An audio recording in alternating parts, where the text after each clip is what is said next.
終於嚟啦！終於嚟啦！一直好多人都好期待雅馬哈再度推出嘅旗艦級三巴系統 TrueX Surround 90A 啦，終於嚟到香港啦。咁功能上邊啦，佢就可以話咧好有睇頭，而發聲技術咧亦都可以話係咧雅馬哈咁多年嚟嘅集大成之作。唔知啦，又可唔可以喺競爭咁激烈嘅三巴市場裏邊殺出新血路呢？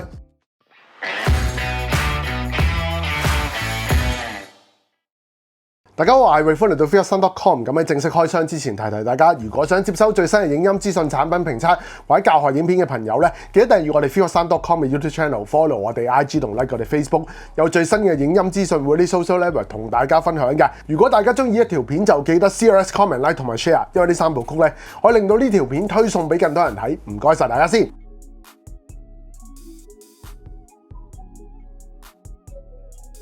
正式開箱。咁呢套三巴咧係印尼生產嘅，會有兩條嘅電源線啦，好厚嘅說明書啦，安全指引啦。咁咧亦都會有遙控器，咁用2粒3A 電嘅。咁仲有咧2粒螺絲帽，佢仲有2個好大、好重型嘅掛牆架，係俾你上牆裝呢一支三巴，成張台咁長嘅。嗱咁啊，好特別咧，就係佢嘅向上發聲嘅單元咧，就用咗之前Yamaha好signature喺3 projector 會見過一個 Sound Brim 嘅聲速嘅設計啊，就喺左右呢兩側嘅位置向上嘅發聲嘅設計就係咁樣噶啦。咁而由正面咧，亦都會左中右各自有幾組單元去輸出翻前置同中置嘅聲音嘅。咁由機面咧，亦都會有 input 啦同埋加減掣啦。咁呢個應該就係電源嘅開關嚟。咁最特別嘅地方就喺個底啦，你見到我隻腳咧好重型。好實正嘅，令到你咧呢支三巴運作嘅時候咧就可以更加之穩定啦。好，咁由機背嗰度咧就會見到一入一出嘅 HDMI 啦，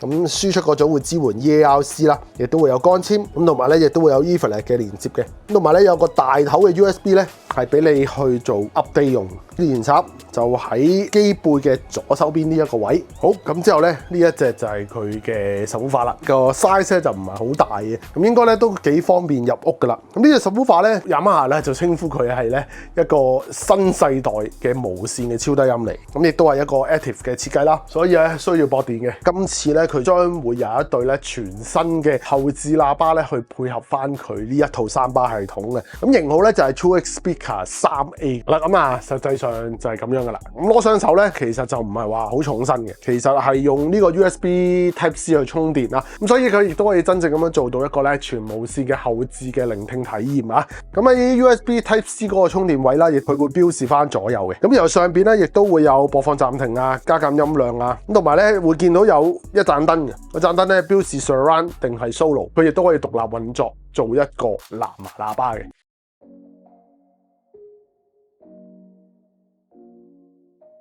咁呢一套系統啦，主要包含一支三巴同埋一個無線主動式超低音喇叭。當中前者嘅向上發聲單元咧，就會搭載Yamaha三巴，又或者啦以前叫Sound Projector非常重要嘅技術，每邊6個28mm 垂直音速陣列單元，由Yamaha自家嘅 YDA141擴音線路驅動，仲會配合埋 DSP 做控制。而喺呢一支咧只係71mm 厚，但係有11kg 重嘅三巴入面咧，一對前置啦由定製110×53mm 橢圓形錐盤全頻，加埋咧1寸嘅球頂高音單元組成。而中指咧就更加係打孖上，以一對啦橢圓形全頻喺左右輔助1寸嘅球頂高音，令到輸出對白人聲更具厚度啊！而喺功能方面啦 ，TrueX Surround 90A 啦就將會支援 Dolby Atmos DTS:X 解碼之外咧，更會同時對應 Aural 3D 解碼，屬於三巴系統嘅首次啊！而 Yamaha 自家嘅2大功能 MusicCast 嘅串流平台同埋 Surround AI 亦都會搭載其中，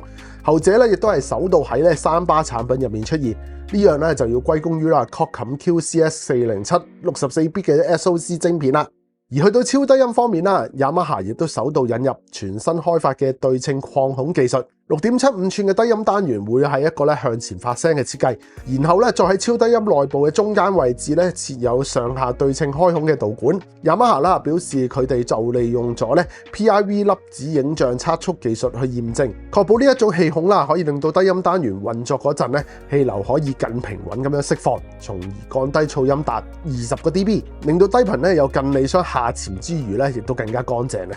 而領購嘅 TrueX Speaker 3A 咧，同之前嘅 TrueX Speaker 1A 一樣，係一個內置充電式嘅設計。88×220×88嘅體積咧，就屬於一個長身嘅設計，內置一對2.25寸全頻單元同埋兩個 Passive Radiator， 完整充電一次咧，分別可以用10個鐘同埋12個鐘。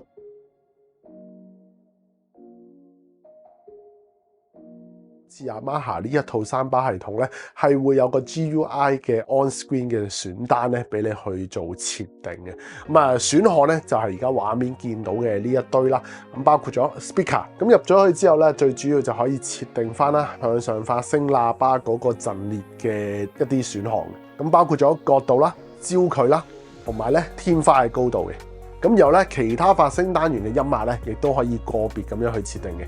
咁另外啦，因為佢嘅超低音啦，同埋後置喇叭啦，都係用無線連接嘅關係咧，咁亦都需要咧去配對嘅。咁而家你就見到已經配對晒㗎啦。好，咁有啦，就聲音方面，咁聲音上面就可以設定 Tone Control 啦，音調嘅設定啦，亦都因為咧呢一套三巴除咗有 Surround AI 之外咧，佢仲有一個 3D Music 嘅功能嘅。咁呢個功能啦就係一個 Mixer 啦，可以將兩聲道嘅音效咧向上變成咗一個3維環繞聲嘅。咁你可以選擇啦 Aural 3D 啦、Dolby Surround 啦，或者係 DTS 嘅 LeoX 嘅向上轉換嘅。咁而有 Aural 3D 呢一 part 啦，仲可以設定唔同嘅模式啦，同埋嗰個強度嘅，包括咗 Movie 啦、Speech 啦，或者一啲 Hall 嘅 Small、Medium 或者 Large 嘅設定。好，咁而 HDMI 方面，咁最主要就係開唔開 HDMI 嘅 Control 啦，即係 CEC 嘅聯動操作啦，做唔做 Pass Through 啦，即係熄咗支三巴會唔會將個信號就擺落電視嗰度出聲啦。亦都有 HDCP 嘅 version 嘅設定，同埋咧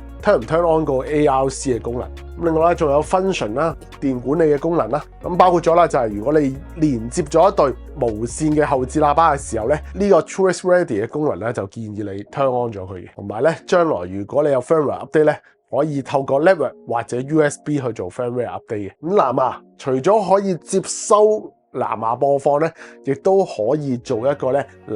牙嘅發射嘅功能嘅。咁然後咧呢個 on-screen display 嘅顯示啦，就係咧你啟動嘅一啲功能，例如 Clear Voice 啦，或者一啲 bass 嘅 extension 呢啲功能啦，轉換一啲環繞聲嘅模式，例如 Surround AI 啦，啱啱提及過嘅 3D Music 啦，又或者 Yamaha 成日見嘅一啲 Surround 嘅功能咧，你都可以喺呢個 on-screen display 裏邊咧掌握翻嘅。咁然後咧三巴 display 上邊啦，亦都會有相關嘅一啲資訊咧，好值得大家留意。咁例如咧，而家你會見到，如果你連接咗後置喇叭啦同超低音咧，咁你就會 display 上邊啦就見到 SL 啦、SR 同 SW 嘅，咁就代表你已經無線連接咗呢啲 surround 喇叭同埋個超低音噶啦。然後你嘅 surround 模式咁可以喺呢個 display 度見到啦。輸入信號嗰個資訊，咁例如而家你會見到我係接收緊一個 DD+ 嘅 Atmos 嘅時候咧，咁都可以喺呢個 display 有見到嘅。咁由輸出上面啦，究竟有幾多個單元係運作緊，可以喺呢度睇到啦。HDMI 嗰個信號嘅狀態亦都可以喺呢度見到嘅。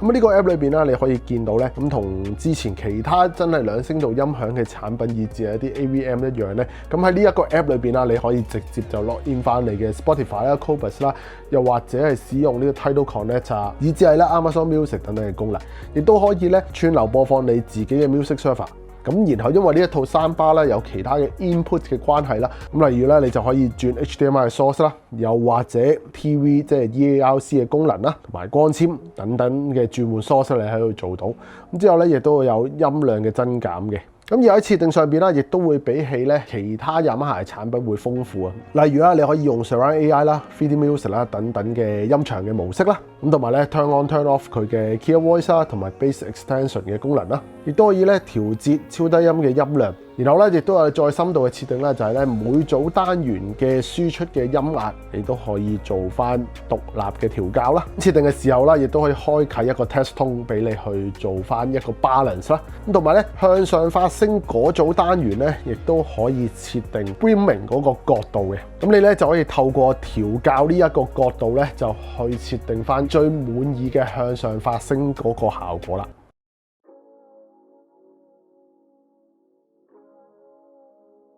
好啦，咁先講下啦，呢一套三巴嗰個聲畫信號嘅 bypass 嘅情況啦。Audio 上邊咧 DTX 啊、Dolby Atmos 無論係 DD Plus 定係 True HD 嘅 encoding 啊，以至係咧 Aural 3D 嘅信號啦，咁都可以咧喺呢一套三巴上邊啦做解碼嘅時候係完全冇問題嘅，亦都可以完美地啦咁樣輸出翻 surround 啊，以至上空音效嘅效果啊。然後影像信號上邊啦，佢係可以 bypass 到 Dolby Vision 啦、HDR10 Plus 啦同埋 HLG 嘅信號。不過咧喺 Dolby Vision 上邊啦，最高咧就淨係可以做到 4K 60嘅啫。咁如果你係打機嘅朋友啦，想行 4K 120 Dolby Vision 嘅話咧，咁就可能都係需要輸入翻電視機，然後用翻佢 EARC 將個音效回傳翻落三巴度做解碼啦。另外一點啦 ，VRR 同埋 ALLM 上邊咧，咁佢淨係支援到 ALLM 嘅功能嘅啫。VRR 同埋 FreeSync 等等啦，亦都係未對應得到嘅。咁所以咧，如果你真係打機嘅朋友咧，最簡單都係駁咗入電視，然後將個音效回傳翻去三巴度做解碼咧，咁啊最一勞永逸、最簡單嘅配置啦。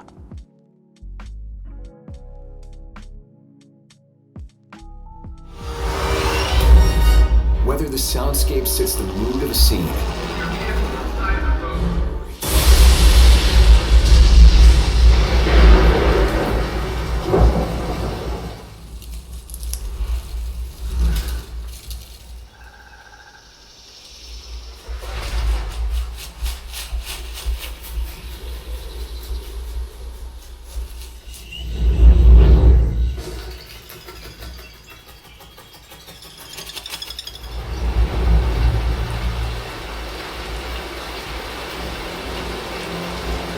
咁而喺環繞聲表現上邊啦，我覺得有兩點都幾值得一讚嘅。咁首先咧就係佢一對長條型又唔係話好大隻嘅 surround 喇叭嚟講咧，包圍感同埋連貫度同埋嗰個聲音嘅震撼力咧，我覺得喺 surround 上邊都係做得幾好。然後向上發聲單元咧更加係咧非常之有驚喜啊！我哋公司而家嗰個 studio 個樓底咧就真心唔矮嘅，咁但係咧透過呢個三巴啦嗰個波束嘅單元，然後輸出嚟嗰個上空音效咧。係可以話咧，嗰個垂直嘅音場咧係非常之夠高，非常之夠立體嘅，嗰個效果咧亦都係十分之明顯。冇話咧透過天花反射完落嚟之後咧，影響咗嗰個結像嘅紮實度同埋結像嗰個可聞程度啊。然後subwoofer表現上邊啦，亦都係咧理想嘅。雖然啦，佢呢一隻subwoofer由單元以至整體個 size 嚟講咧，都唔係話好大隻啦，都冇話一味淨係嗰種滾，完全冇晒細節嗰種嘅低音嚟嘅，既有足夠嘅亮感，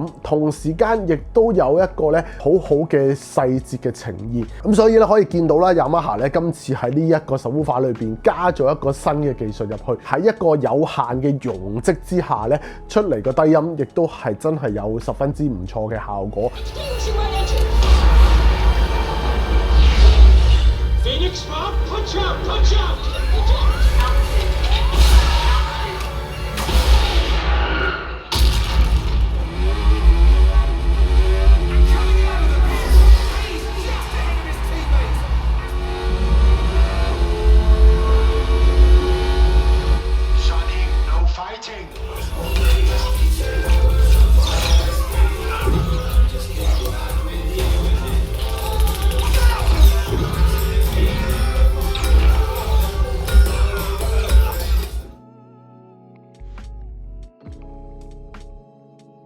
Surround AI 其實之前 Yamaha 好多 AVM 裏邊都存在，咁嚟到呢一次三巴咧，咁我覺得個感覺係相似嘅，就咁用 Dolby Atmos 嚟輸出一啲 3D 音效嘅時候咧，相對開咗 Surround AI 咧，我就會覺得 Surround AI 成個立體感、線條嘅圓滑度，以至係咧細節嘅定位啊，同埋嗰個可聞程度咧，特別係 Sound Object 嗰個定位同埋清晰度咧，更加之明顯、更加之突出嘅。用呢一套三巴啦，我都係十分之建議大家咧會開咗個 Surround AI 嚟使用嘅，效果咧絕對係有益而無害嘅。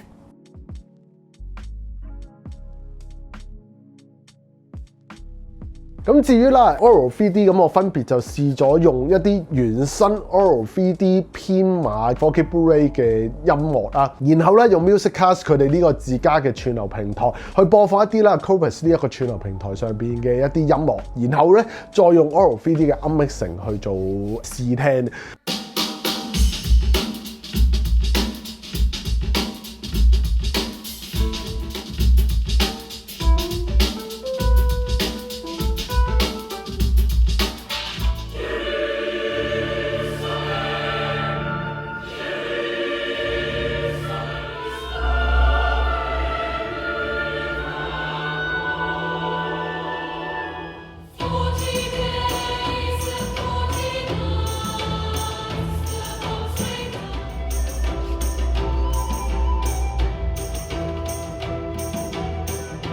咁首先啦，如果你係一個原生編碼嘅 Aural 3D， 然後再用 Aural 3D 嘅音效模式去輸出嘅話咧，成個音場嘅開揚度啊，成個 Aural 3D 嗰個立體感咧，都係非常之突出嘅。但係咧，對比以往用一啲實體喇叭去建構嘅 Aural 3D 效果咧，我就會覺得而家呢一套三巴出嚟嗰個 Aural 3D 咧，就冇嗰種好半球體嘅感覺嘅，開揚度同埋成個空間感係足夠嘅。但係今次咧，透過 Yamaha 嘅波速單元，然後做一個向上發聲之後反射翻落嚟咧，反而係多咗一份鬆容感啊！咁我覺得都係一個咧十分正面嘅 Aural 3D 感覺嚟㗎。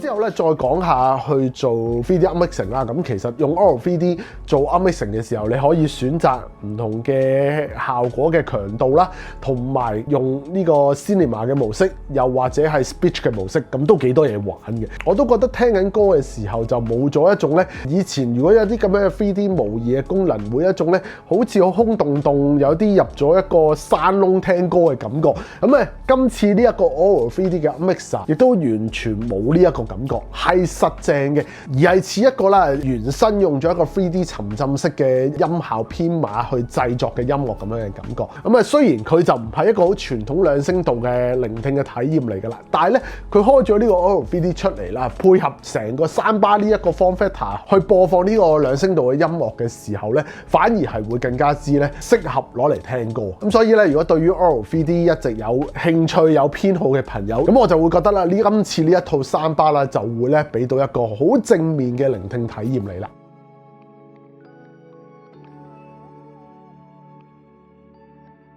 咁至於啦，我覺得佢可以進步嘅空間係乜嘢咧？首先就係佢嗰個中置人聲嗰度啦，我覺得咧係有一定程度需要去提升翻嘅。即使你開咗 Killer Voice 之後咧，你都仍然明顯地咧對比起向上發聲以至係 Surround 嗰個效果咧，相對係未係好足夠嘅。咁另外啦，佢作為一支全新嘅旗艦嘅三巴啦，而且 Yamaha 其實本身喺佢哋自己 AVM 以至係而家兩聲道嘅產品都會加入咗佢哋自己嘅 YAPO 呢一個自動音場校正嘅功能，但係喺呢一套三巴上邊呢一個功能咧就缺席咗，可能咧都係呢一套三巴啦稍稍有缺失嘅地方啦。好啦，今次 Yamaha True-X Surround 90A 呢一套咧全新嘅旗艦三巴系統嘅 review 咧就大上講到呢一度啦。中意我哋拍片嘅朋友，俾個 like comment 訂閱 channel 啊，撳訂閱。咁我哋之後咧撳埋右邊個鐘仔，我哋有新片咧就會通知大家噶啦。咁近期啦，我哋做咗唔同影音同埋音響產品嘅 review，唔知呢條片又啱唔啱你心水咧？啱心水就記得睇埋佢啦。唔該晒大家先。咁今日咧就大上嚟到呢一度，下條片再見，拜拜。